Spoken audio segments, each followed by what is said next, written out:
C'est l'heure des informations sur First Afrique TV. Mesdames, Messieurs, bienvenue. Au plan national, la Cour suprême a procédé à la reprise de ses activités au titre de l'année 2023-2024 dans les locaux de la haute juridiction à Porte-Nouveau. L'audience solennelle inaugurale a été placée sous le thème « Le management des juridictions et l'efficacité des services publics de la justice ». Le choix de cette thématique se justifie par les défis que devra relever la haute juridiction. À travers ce thème, la Cour vise à prolonger les échanges entre les membres de la juridiction et les juges du fond. Démarré jeudi dernier, les travaux de la deuxième session ordinaire du Conseil économique et social ont pris fin vendredi sous une note de mission accomplie et de satisfaction. À l'issue des travaux, le rapport final du Conseil a été envoyé à l'Assemblée nationale. Le dit rapport va permettre aux députés d'affiner leurs réflexions ou de mettre en œuvre de façon plus éclairée les actions de développement au profit de la population.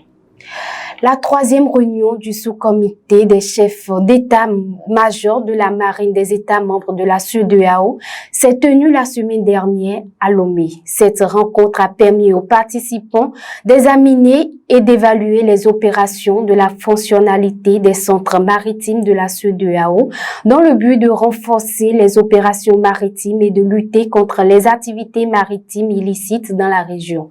Elle a réuni les représentants de la Commission de la CEDEAO, des centres maritimes de la CEDEAO, des chefs d'état-major de la maritime des États membres et de leurs chefs d'opération respectifs.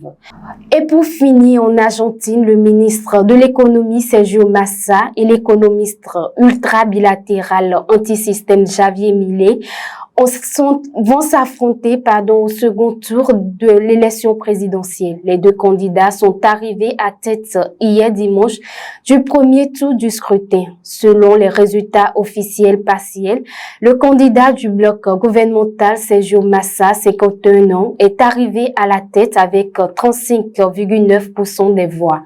Il devance l'antisystème Javier Milei, 53 ans, qui récolte 30,5% des suffrages.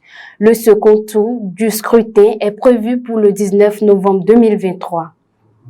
Ce sera tout pour l'essentiel de ce jour. Mesdames, Messieurs, merci de nous avoir suivis. Portez-vous bien.